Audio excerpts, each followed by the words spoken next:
Bom, em respeito ao Paulo José da Costa, vamos começar 32 segundos antes da hora. A sessão de hoje, apesar de terem me dado uma longa pauta, a pauta já está encerrada. A sessão de hoje é uma sessão de saudade e nós vamos falar do nosso queridíssimo José Gregório. As filhas dele estão aqui. E eu queria começar falando justamente desse Zé Gregório da casa. Não do Zé Gregório ministro, não do Zé Gregório embaixador, não do Zé Gregório homem público, mas do Zé Gregório homem. E, acima de tudo, um homem excepcionalmente bom. Um homem com um olhar bom, com uma visão boa do mundo, de um otimismo extraordinário em relação ao ser humano, uma pessoa de uma lealdade, de uma correção impressionante. E eu posso falar disto porque, quando eu era provedor da Santa Casa, a coisa lá ameaçou azedar.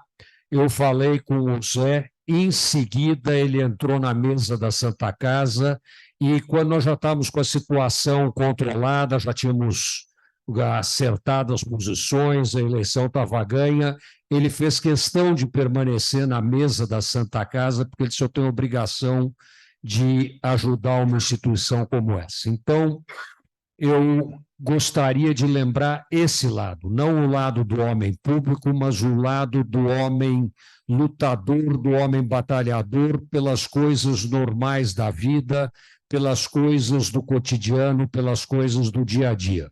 Eu vou sentir muita falta do Zé, porque o Zé era, além de tudo, alguém que dava conselhos. Diz a lenda que, se conselho fosse bom, a gente vendia. Os conselhos do Zé eu ouvia e levava extremamente a sério, porque o que ele falava tinha uma ponderação, um bom senso e um sentido agregador extremamente importantes. Então, daqui para frente, a sessão inteira está aberta. Quem quiser falar do Zé Gregório, eu passo a palavra para o sobrinho dele, Jorge Caldeira. Enfim, eram tempos realmente bastante difíceis, e o Zé Gregório enfrentava essa situação. O Zé Gregório é advogado da Klabin, portanto, uma figura bem-sucedida na Faculdade de Direito, aceitou uma missão que era duríssima naquele tempo, muito dura, e consistia em confrontar diretamente as informações dos desaparecidos, dos torturados, e ele fazia isso de uma maneira que eu considerava absolutamente excepcional frente às outras pessoas que eu conhecia que lutavam contra o regime militar. Eu tenho que contar uma passagem aqui, pessoal, mas é interessantíssima, como que eles agiam. José Gregório era o presidente da Comissão dos Municipais, Maria Helena Gregório, minha prima, trabalhava com Dona Lília Bainton, primeira-dama do Estado de São Paulo, governador Paulo Egídio Martins. Muito bem, convoca-se uma manifestação, acho que do movimento pela Eucaristia na Penha, aonde ninguém ia, num domingo de tarde na Penha. Lá se vão doutor Zé Gregório e Dona Marilena, seu Opala, para lá, chegou na Penha, está lá o coronel Erasmo Dias, dizendo isso aqui não pode. Marilena toma a frente dizendo, nós vamos, não pode, bom, senhoras estão todas presas. Camburão. Chama o Camburão. Aí alguém conta para o coronel Erasmo, olha, a dona Marilena trabalha com a primeira-dama, esse troço vai dar rolo, o senhor é funcionário do governador. Aí o coronel Erasmo fala, a senhora vem no meu carro. Fala, não, senhora, eu vou com todas as outras no Camburão, embarca no Camburão. Então, nós estamos aqui vendo um cruzamento muito bem aproveitado naquela época entre uma situação pessoal de alguém que se sabia capaz de ter certas relações sociais e usar essas relações por exato contrário do que se imaginava que podia acontecer. E ele fazia isso com extrema competência, a competência que eu acho que é como eu guardo das lembranças do Zé Gregório. A mais excepcional era o seguinte: o Zé Gregório teve adversários implacáveis, lutava duramente e não tinha um inimigo. Ele sabia exatamente aonde a coisa tinha que parar e como fazer para não ofender, e não desistia nunca. Então, ele conseguia ter posições muito duras, levar adiante a Comissão de Justiça e Paz em 74, 75, no auge do regime militar, ainda antes da morte do Herzog, falando no período, anos de chumbo mesmo. Era uma coisa que não era para qualquer um. Fazer isso com competência, e eu diria até com espírito cristão, de não ofender e fazer isso em nome de uma instituição que era a igreja, que era o que ele fazia, era algo extremamente difícil, e ele fez isso sem nenhum problema, sabia como fazer isso, ele não ficava nervoso em casa, nem Dona Marilena. Os sábados em Biúna eram muito divertidos, Dona Marilena e eu jogávamos baralhos, e a Gregório conversava com os amigos, e estava tudo resolvido. Então, assim andavam as coisas. Eu conheci mais do lado familiar e privado, mas vendo tudo isso acontecer. E, a partir daí, quer dizer, especialmente no governo Montoro, o José Gregório continuou a tomar posições muito mais radicais do que aparentemente poderia, até em prejuízo do que ele poderia ser. Ele se juntou ao Paulo Sérgio, ao Eduardo Moilaert, para ir cuidar de direitos humanos, brigando com a Rota. Não é cuidar de direitos humanos fazendo propaganda. É de participação, mas que não era. Mas a função... Não, ele já era em 82, em 83 ele era deputado. Não foi? Então ele foi, então, perdão, foi eleito em 82. Então ele, além de deputado, portanto tinha todas as possibilidades de ter outros papéis. Ele fez questão de entrar em papéis do tipo ir pegar o comandante da rota, os soldados da rota, fazer reunião com eles e dizer não pode matar. Direito humano é assim, direito humano é assado. Ele sabia escolher o que era importante, escolheu o caminho da luta pelos direitos humanos para além do potencial que ele tinha já como deputado, já como conhecedor da vida política, já como uma pessoa que sabia aonde essas coisas andavam, e fez isso por escolha e fez isso com toda a tranquilidade desse mundo. Quer dizer, ele não estava exatamente tão preocupado em carreira quanto em que essas ideias prosperassem. Não se elegeu constituinte por pouco, salvo engano, porque alguns amigos roubaram os votos. Verá, na véspera das eleições, o doutor Ulisses me deu um monte de cartinhas para cabos eleitorais selecionados, e eu percorri a Anhanguera inteira até Franca, distribuindo cartinha para ver se arranjava voto. Não foi o suficiente, mas isso não o abalou. Ele tinha potencial para isso. O que eu estou dizendo é o seguinte: as brigas que ele escolheu lhe custavam alguma coisa, mas ele pagava tranquilamente o preço, porque fazia o que achava que era importante fazer e sempre fez o que era importante fazer, né? Os caros, ele foi chefe, o Celso Laffer, confrade Celso Laffer, de um belíssimo artigo que escreveu sobre o Zé Gregório e lembrou do Zé Gregório, chefe de gabinete do Marcílio Marques Moreira nos estertores do governo Collor. É o tipo da missão que nenhum político com vistas ao futuro aceitaria fazer. Quer dizer, vamos tentar impedir que o país vá para o vinagre, vai me custar pessoalmente caro, mas é isso que eu tenho que fazer. E foi lá tentando montar a transição para o Itamar da melhor maneira possível, com autorização do Collor e do Itamar. Isso era a capacidade política do Zé Gregório, né? Então, foram atos como esses que me fizeram, já no governo Fernando Henrique, não achar admirável que ele fosse ministro da Justiça ou embaixador em Portugal.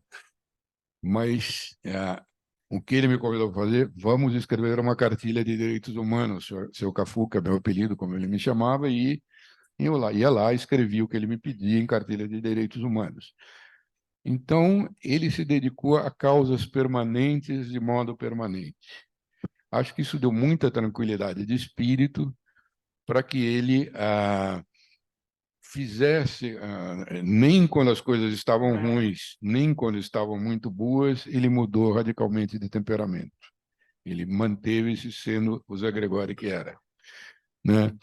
E foi esse que vocês conheceram aqui nessa academia. Quer dizer, eu acho que nos últimos anos dele, eu vim primeiro, foi uma alegria quando ele veio, e tio Zé aqui na casa, nessa mesa que estamos hoje, naquele auditório, era uma grande alegria e era uma grande alegria para ele. Por quê? Porque o tipo de prosa dessa academia, o convívio fraterno de um grupo, apesar das diferenças de ideia, para ele era da natureza do mundo.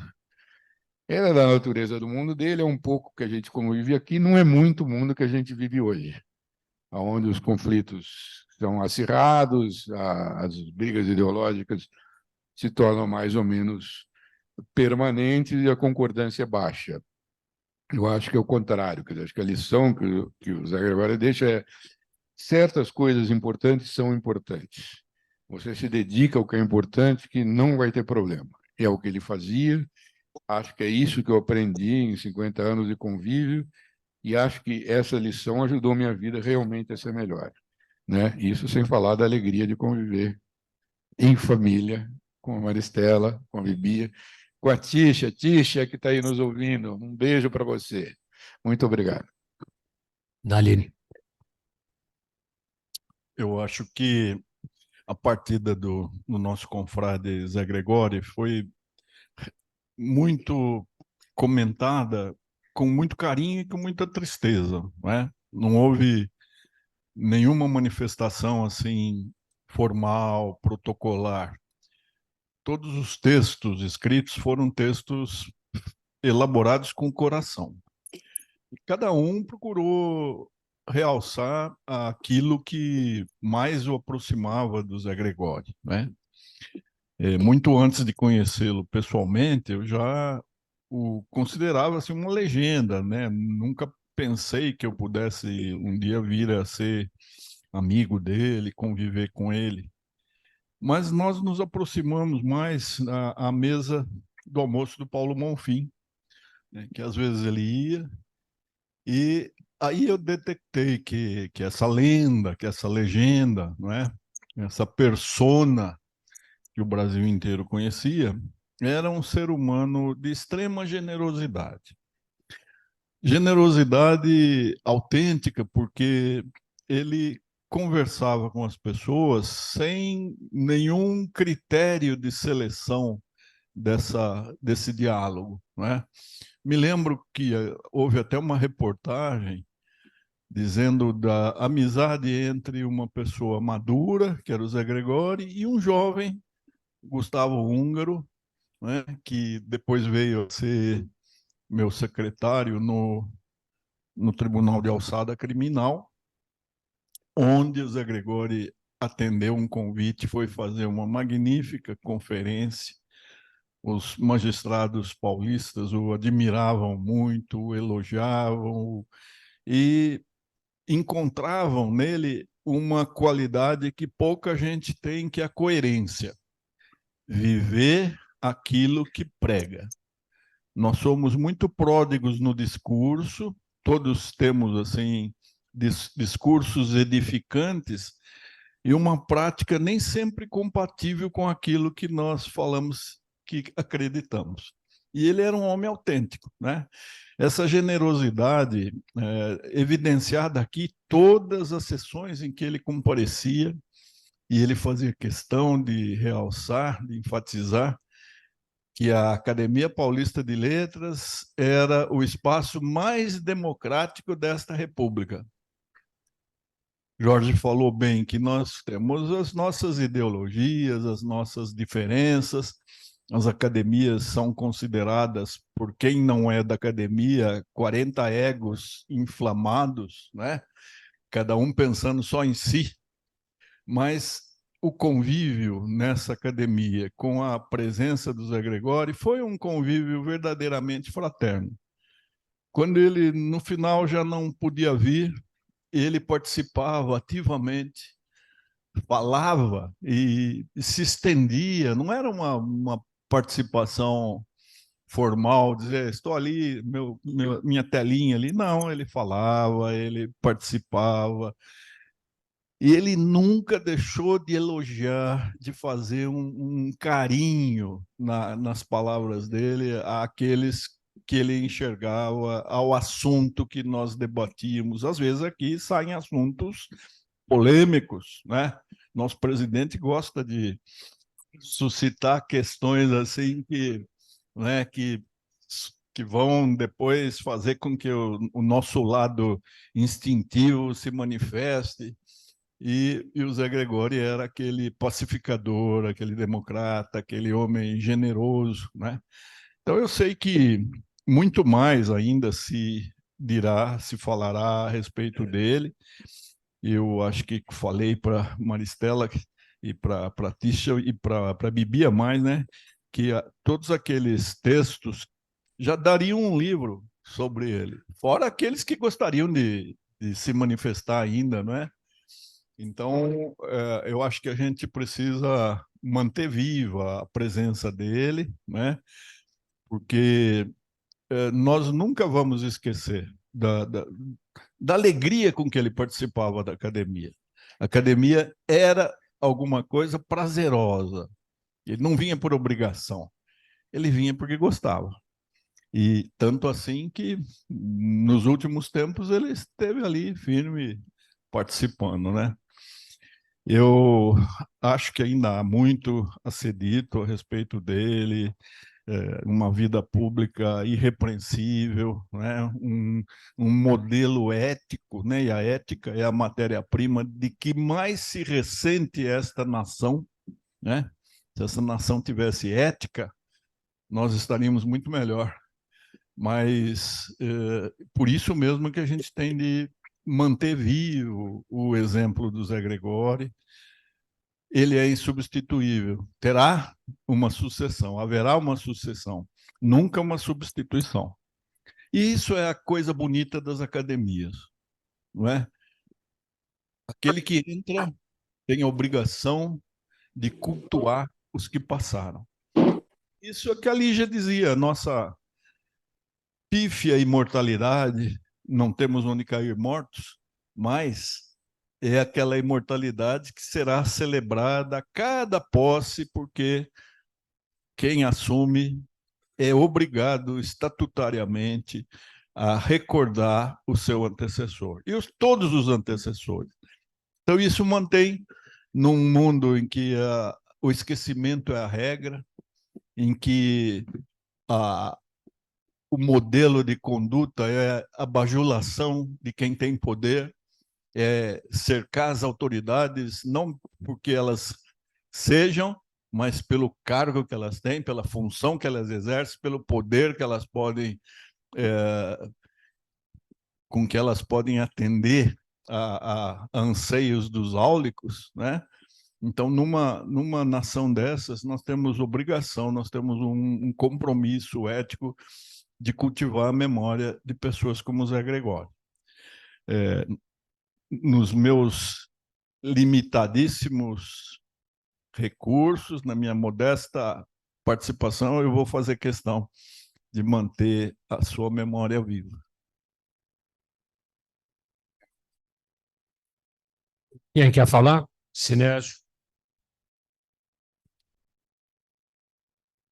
Eu não tive o contato íntimo que outras pessoas tiveram com o Zé Gregório, Fernando Henrique, Cafu, Celso Laffer, né?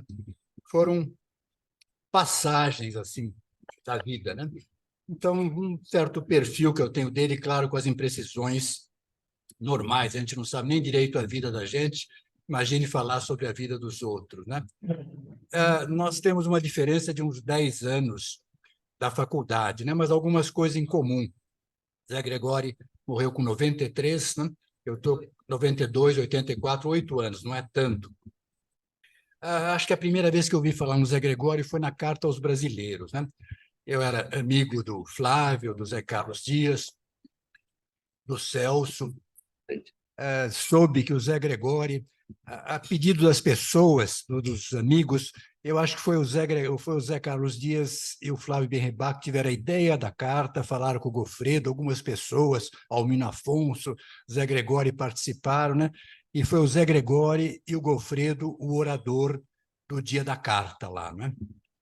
O Zé Gregori foi escolhido, eu acho, porque ele transitava por áreas diferentes, a esquerda, o centro. Não era um momento fácil, a gente precisa esquecer, você não pode esquecer que a faculdade estava do outro lado. Era Buzaide, Gama e Silva, vice-governador de São Paulo, amigo do Maneco, era diretor da faculdade também. O Delfim dominava a política, o pessoal os Delfins Boys eram todos da universidade. Então, era uma minoria ali que se levantou, e alguns historiadores hoje consideram um documento muito importante, a Carta aos Brasileiros, e teve uma participação importante do Zé Gregori, né? Em comum com ele, eu fui chefe de gabinete de 3 ministros, né? Fernando Henrique, Celso Laffer e o Rezec, né? Zé Gregori também. E ele trabalhou com Santiago Dantas, onde ele conheceu, acho que o Marcílio, que trabalhou também, né? E depois com o Marcílio. Zé Gregori admirava muito o Santiago Dantas. É curioso que todas as pessoas que conheceram o Santiago Dantas têm uma admiração imensa por ele, né? É um homem assim extraordinário, né? Desde o Gibson Barbosa, que trabalhou com ele, foi chefe de gabinete dele, outras pessoas, vários do Itamaraty. É incrível como o Santiago Dantas marcou imensamente as pessoas que o conheceram pela inteligência, pela racionalidade, pela capacidade de falar. As aulas do Santiago Dantas eram uma coisa extraordinária, né? O Zé Gregori lembrava isso também, né? Ele teve um papel, ele era chefe de gabinete, mas teve um papel fundamental, diz o Celso Laffer, que era ministro na época, quando o governo Collor caiu, né? Daí fizeram uma espécie de um parlamentarismo, os ministros, coordenado pelo Marcílio, Zé Gregori ali, e conseguiram que a coisa funcionasse direito, né? Ele foi se encaminhando por direitos humanos. Dom Evaristo Arns ficou amigo dele, Zé Gregori participou muito, né? Eu não sei exatamente quando ele foi embaixador em Portugal, mas talvez eu tenha sido das primeiras pessoas a falar a ele dessa hipótese, né? Eu vim para o Brasil, acertei com o Itamaraty, Fernando Henrique. Eu era embaixador em Portugal num momento maravilhoso. Fernando Henrique, que era meu amigo, era o presidente. Celso Laffer, que era meu amigo, era ministro. Osmar Schoff, que era meu amigo, era secretário-geral. Então, eu brincava que nem ia à embaixada, ficava em casa, na rede, lá. Não precisava, todo mundo era amigo, né? E o governo português também era muito amigo da gente, Jorge Sampaio, Guterres, né? Ministro das Relações Exteriores, né? Eu não sei quem que tem a ideia. Eu ouvi falar que o Zé Gregório era candidato quando eu ia de Portugal para a Bélgica, né? E eu procurei, ele era ministro da Justiça, e falei, olha, vai que se você quiser, realmente a embaixada é agradável, a casa é boa, o governo é super simpático ao Brasil agora, é um bom momento. Eu me impressionava da relação do Zé Gregório com a Maria Helena, né? Tem várias, a gente vê casais de políticos, etc. Alguns falam mal das mulheres, por exemplo, o Getúlio fala mal das mulheres no diário, na mulher dele no diário, Juscelino fala mal da mulher dele no diário, né? O Zé Gregório era um casal assim, então os dois falam com ênfase, está no diário, não sou eu que estou inventando disso, Cafu, que é historiador, sabe bem disso. O Zé Gregório era um casal muito unido, assim, né? Ele e a Marilena, assim, formavam um casal fantástico, assim, né? É uma felicidade na vida, assim, você ter uma companhia, assim, tão intensa como os dois eram, em ideias, em atividades, em trabalhos, né? E o Zé Gregório era um homem, acho que não tinha grande fortuna pessoal, mas muito honesto, né? Sempre o PSDB, em momentos de crise, assim, pedia para o Zé Gregório, por exemplo, ser tesoureiro, alguma coisa, função, porque ele estava acima de qualquer suspeita, né? Zé Gregório, ninguém ia desconfiar do Zé Gregório, porque o Zé Gregório era um exemplo de honestidade, né? E nunca o dinheiro foi uma coisa tão atrativa para ele, ele sempre viveu do emprego que ele vivia, assim, né?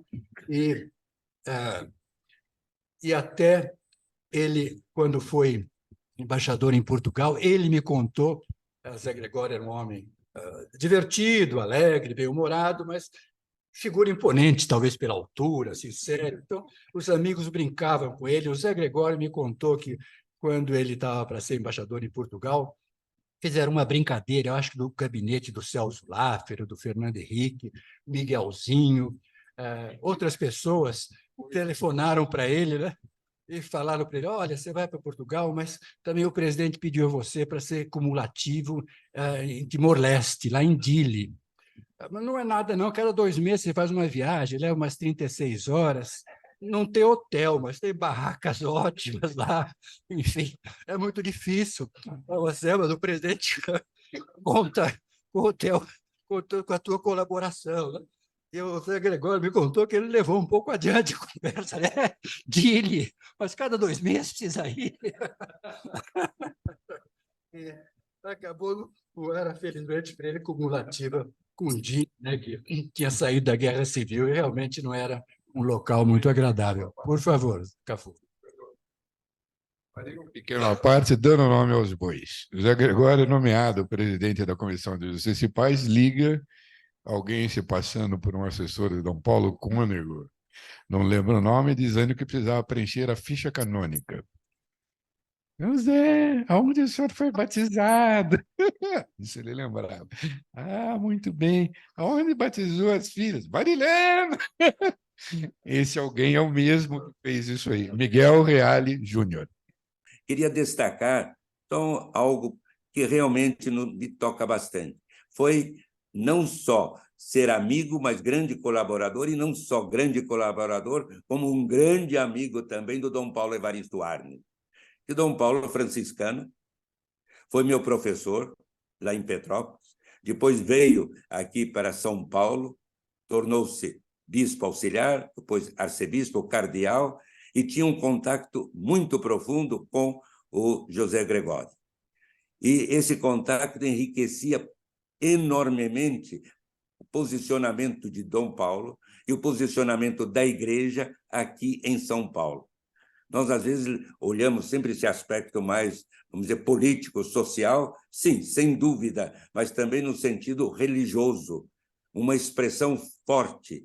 E quando nós nos encontrávamos na academia, ele citava e dizia sempre: a academia é realmente um espaço democrático, como dizia, creio que o Naline. Esse espaço democrático, expressão de unidade. Essa expressão de unidade, dizia-me ele, nós víamos profundamente na igreja. E realmente a igreja é sinal de unidade, e de uma unidade que deveria ser perfeita, porque é a própria visibilidade da unidade de Deus. E ele dizia como seria enriquecedor que cada vez mais nós pudéssemos refletir e viver esta comunhão entre nós. O que nós vemos aqui, jamais há uma discordância, há ideias contrárias, mas nunca estamos separados ou divididos ou agredindo um ao outro. Sentimos-nos, dentro da diversidade, profundamente unidos. Olha, isso é muito bonito, sobretudo para os nossos dias. A diversidade de costumes, diversidade de ritos, a diversidade de opiniões, a diversidade de ideias, em lugar de prejudicar, confirma e solidifica a unidade. É isso que nós estamos esquecendo, por vezes. E aí ele acentuava: e queremos realmente, como franciscano, então, doutor Antônio, e como dominicano também, dizer que vivamos esta unidade, assim como ele desejava ardentemente. Que ele seja louvado e ele lá na eternidade, orando por nós. Obrigado, doutor Fernando. Sinésio, a palavra é sua. Só para terminar, o Zé Gregório, então, eu acho, minha visão, assim, ele foi a ponte entre a inteligência, os intelectuais e a política, né? Por exemplo, ele, Flávio Benribach, é que levaram o Fernando Henrique para a relação com o doutor Ulisses, né? O Fernando Henrique tinha uma unidade intelectual, aqui, SEBRAP, né, que chamava-se, e redigiu o estatuto do partido de oposição, outras coisas, mas o Zé Gregório fazia um pouco a ponte. Eu acho que desde a da faculdade, porque eu acho que foi o Almino Afonso que me contou. O Almino Afonso era contemporâneo dele da faculdade, não sei se um ano antes ou um ano depois, mas uma vez estávamos estudantes saindo da faculdade, atravessando o viaduto do Chá, de repente apareceu um senhor do século XIX de Paris, quando não havia ainda turismo, né? Muito bem vestido, um lencinho, e as pessoas começaram quase a ridicularizar esse senhor que cruzavam com eles no viaduto do Chá, né? E o Zé Gregório que teria falado assim, não, vocês respeitem, esse é o René Thiollier, esse é um grande intelectual. Então, pois é, e o Zé Gregório, na faculdade, já interesse político, mas tinha um respeito pelas coisas da inteligência, né? Que foi uma coisa que ele fez a vida toda, né? Ele sempre falava da democracia aqui, que realmente aqui tem católicos, tem ateus, tem umbandista, tem gente de esquerda, tem gente não tanto à esquerda, para não dizer à direita, mas o Zé Gregório falava sempre elogiava a democracia aqui da academia, a diversidade e certo respeito de um por outro, né? Enfim, para terminar, o Zé Gregório vai fazer falta na política, né? E ele deixou muitos amigos. Eu não quero ser snob citando Sófocles, né? Mas sempre me impressionou muito o final do Édipo Rei. Ele diz que a gente só pode julgar um homem, a vida de um homem, se foi bem realizado, se foi feliz, quando ele morreu. E o Zé Gregório passa nesses dois julgamentos, né? Viveu cercado de amor, da mulher, das filhas, e nos deixa agora com admiração dos seus amigos, né? É uma vida bem realizada, que acho que todos nós aspiramos a ter esse tipo de vida. A palavra continua aberta. Quem quer falar? Eu queria falar uma coisa. Eros, a palavra é sua. O Zé Gregório foi um imenso amigo meu. Eu perdi 3 grandes amigos agora, um atrás do outro, e a minha ligação com o Zé Gregório era uma ligação de fraternidade muito grande. Eu não vou falar mais nada, eu vou escrever um artigo lá para o meu Diário de Santa Maria, falando dele, e quando eu escrever, eu mando para o meu amigo aí, e se ele achar conveniente, ele passa para você. Mas era uma figura imensa, uma grande, grande figura. Meu irmão de verdade. A palavra continua aberta. Júlio Medalha.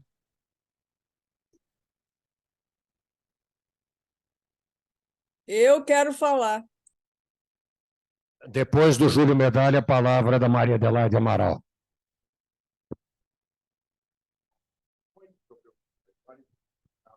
Ô, Júlio, pega esse microfone aqui, que esse aí está mudo. Agora pegou.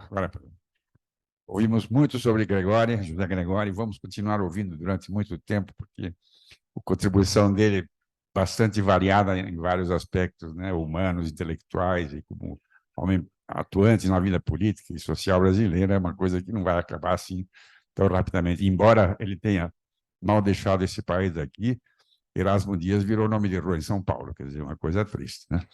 Mas, enfim,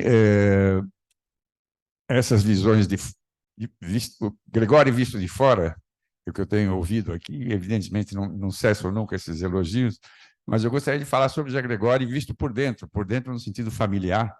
E quando eu tinha 18 anos, eu entrei na Escola Livre de Música, eu me tornei quase irmão do Henrique Gregório e fui levado para a família, né? E a família eram todos poetas, né? Todos poetas, todos músicos, todos. Aliás, João Carlos fazia parte desse grupo de amizades também, né? E o José Gregório era o cara que tinha mais juízo na família, né? Ele era uma espécie assim, de pilar central, né? E não só a gente girava em torno dele, como ele botava disciplina no nosso comportamento. Porque a gente era moleque deslumbrado, né? Com música, com tudo. Queríamos voar para o Brasil, estudar com Toscanini, etc. E ele sempre chamando a atenção.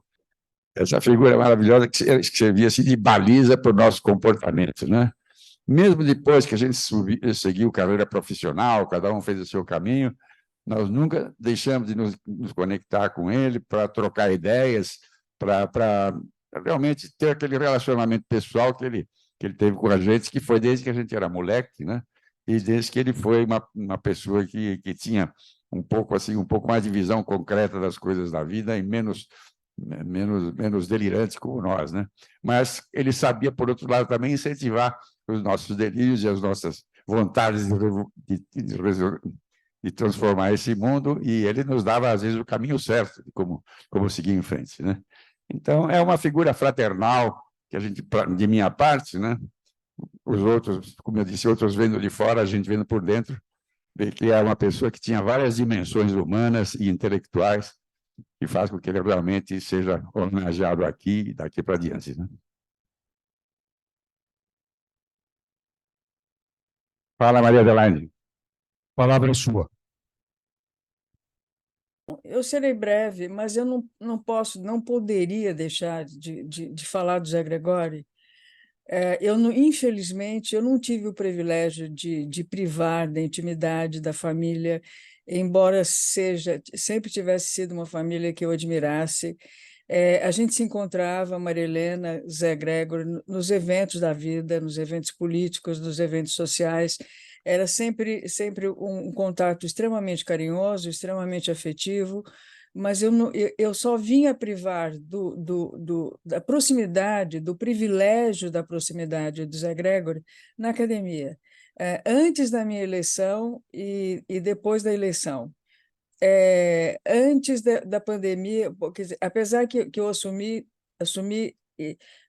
eu assumi no dia seguinte, o país fechou, né? Fechamos todos, mas de qualquer maneira, o Zé era sempre uma pessoa extremamente presente não só nas nossas reuniões, nos nossos almoços. Eu falo almoço como se fala em Portugal, o plural de almoço, então vocês me desculpem, tá? Ele sempre procurou a minha proximidade, a gente sempre teve uma ligação extremamente carinhosa, eu diria terna, eu diria assim que eu ficava namorando o Zé Gregório, sabe? Eu tinha um enorme prazer, porque eu tinha assim, uma admiração enorme por ele, e era um privilégio estar junto dele, e era um privilégio ouvi-lo falar sobre qualquer assunto, qualquer circunstância, sobre qualquer tema. Ele sempre enriquecia, ele sempre tinha um novo foco, uma nova visão do mesmo problema, e ele tinha, sobretudo, esse espírito conciliador que Deus lhe deu e que ele desenvolveu ao longo da vida, que era uma coisa extraordinária, né? Então, eu estou falando assim, na primeira pessoa, mas assim, só para dizer para vocês o quanto a proximidade com o Zé Gregório me enriqueceu e como ele enriquecia as reuniões na academia e como ele se divertia nos nossos almoços e como ele participava mesmo nas reuniões online, né? Em suma, quero dizer para a família, especialmente, para os amigos, claro, naturalmente, né? Mas sobretudo para a família, o que falta enorme o Zé Gregório vai fazer na vida de cada um de nós, sem dúvida, na vida da academia, sem dúvida. Definitivamente, ele vai ser assim, é uma lacuna muito grande na nossa vida. Por outro lado, é uma alegria enorme uma alegria, um privilégio enorme a gente poder ter privado da companhia e da inteligência e da generosidade do Zé Gregório. Era isso que eu tinha a dizer. Muito obrigada.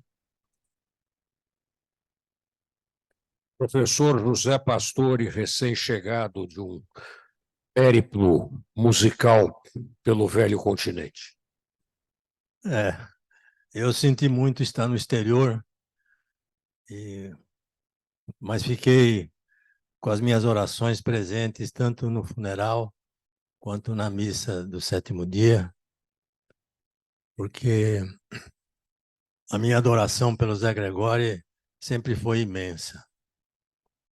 Eu, evidentemente, acompanhei toda a vida dele e a importância dele ao plantar raízes muito fortes para essa árvore da democracia que nós temos no Brasil, com todos os defeitos, mas que seria muito pior se nós não tivéssemos tido a luta e a clarividência do Zé Gregório. Ele passou a falar de uma maneira prática e incisiva sobre direitos humanos, quando direitos humanos era apenas uma frase lá da Organização das Nações Unidas. Ele trouxe isso para a prática, trouxe para a realidade. Ele empenhou a vida dele nisso e com sucesso.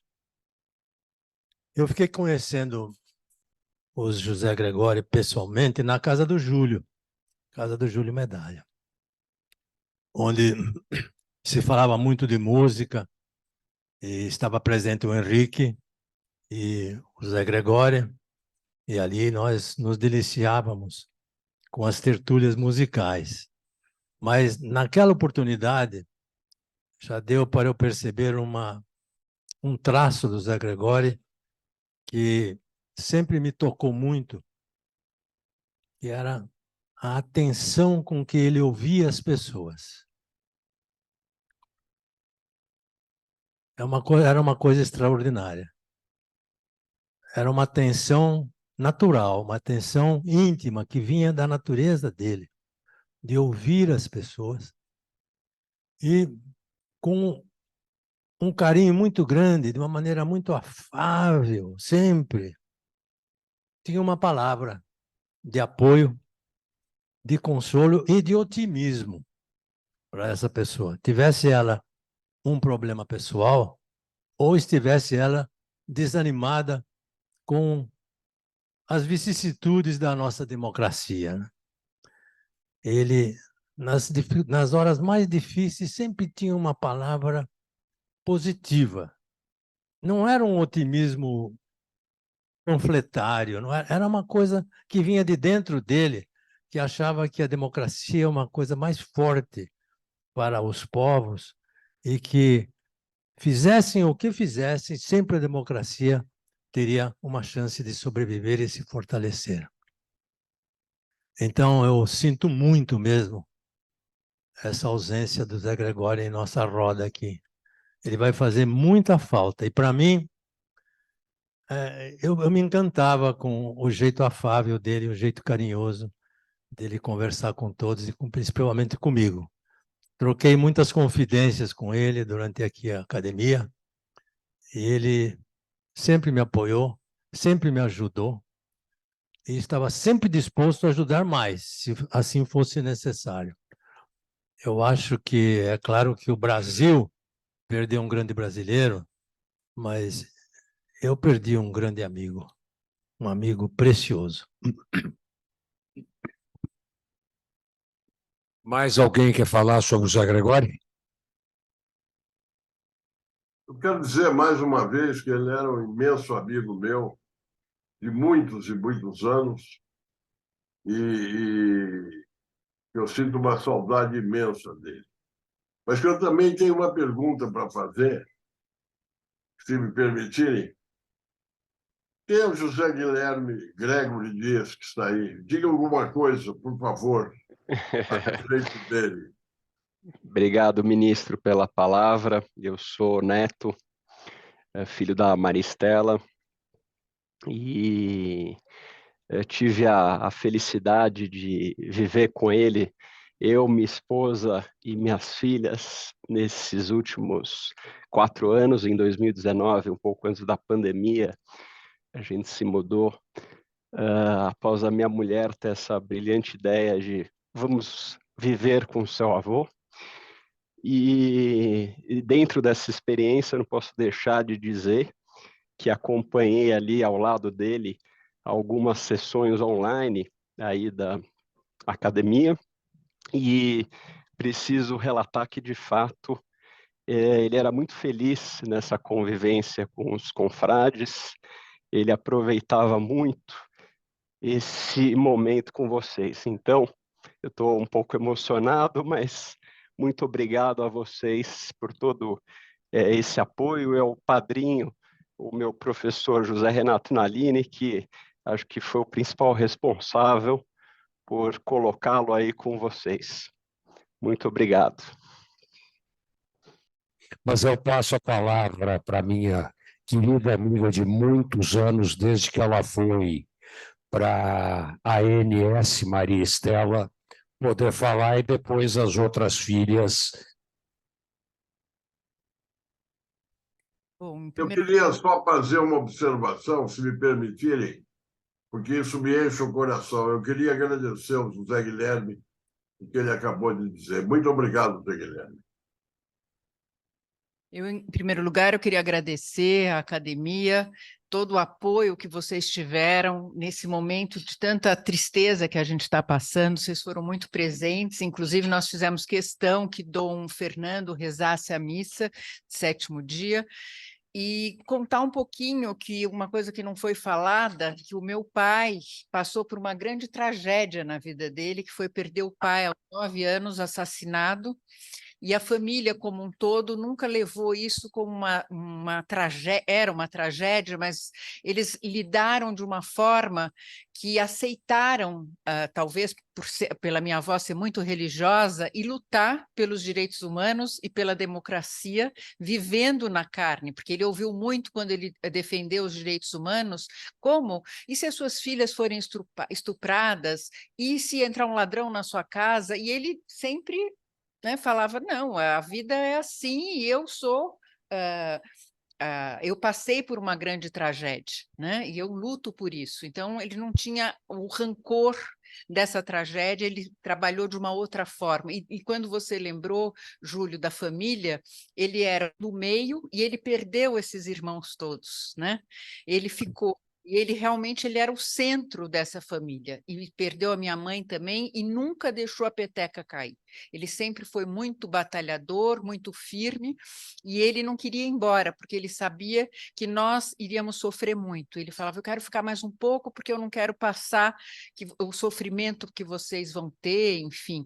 Então, até o último minuto, ele estava lutando e não pensando só nele, na vida dele, ele sempre pensou na coletividade. E uma semana antes, o Paulo Sérgio Pinheiro foi visitá-lo, e ele querendo dar sugestões para a Comissão Arnes, e eu falei, pai, chega, o Brasil você já fez bastante, agora pensa um pouquinho na nossa família, conosco, e ele sempre querendo pensar ainda no Brasil. Então, eu só queria agradecer, que ele adorava, como o meu filho disse, vir à academia às quintas-feiras. Muito obrigada.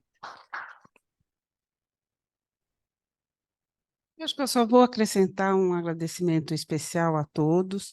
Meu pai era um homem de palavra, nos vários sentidos que a palavra tem. Tanto no sentido da palavra que é dada quando você aceita uma missão, como também ele gostava muito de expressar o que ele sentia. Ele era um homem que expressava por palavras a experiência que ele tinha no mundo.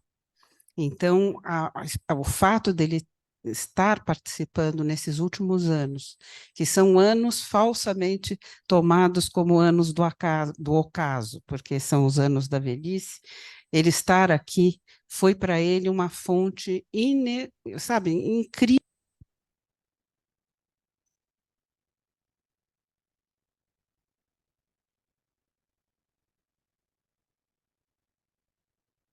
Não, só sendo bastante breve, mas dizer da felicidade que ele tinha, e todos nós, os netos, as filhas, assistiam às vezes às sessões da academia, porque ele também era uma pessoa, além de ser uma pessoa de palavra, ele era uma pessoa que reunia na vida, no cotidiano dele, ele reunia tanto as características públicas que ele tinha, como as características privadas, né? Então, as minhas sobrinhas na missa disseram, ele era o José e ele era o Zé, só numa pessoa. E com grande competência, com grande competência. Então, todos nós participávamos também da vida pública e pudemos assistir a algumas sessões muito divertidas, e ele pensava, ele criava questões, ele tinha um interesse bastante grande. Então, agradecer as palavras, os depoimentos, isso traz para a gente, para a possibilidade da gente passar para as gerações futuras, esses depoimentos, essas considerações, essas histórias, para a gente isso é muito valioso. Muito obrigada. Mais alguém quer dizer alguma coisa? Márcio Scavone. Eu não ia falar, mas agora eu vou falar que nem fotógrafo. Eu acho que o Zé foi um gigante. Eu só conheci ele aqui, muito carinhoso comigo sempre. Quando eu fui eleito, ele me deu um livro de fotografias de jazz de New Orleans. E a gente ficava... Sentamos para olhar, acho que ali em cima, naquela poltrona de couro ali na sala de leitura, né? E eu queria dar uma sugestão que um fotógrafo pode fazer. Eu acho que eu fiz belos retratos desse gigante, e eu acho que a gente podia fazer um quadro e juntar essa dupla aqui, né? Eu acho que é a nossa, pelo menos é uma homenagem desse fotógrafo. Eu quero dizer que eu fico terrivelmente afetado diante de tudo que tem acontecido ultimamente e da minha grande amizade com ele, uma grande figura, de verdade. E respeito ao professor Paulo José da Costa Júnior, estamos encerrando exatamente na hora, passados 17 segundos. Está encerrada a reunião. Muito obrigado às filhas do Zé Gregóri por prestigiarem essa sessão de saudade.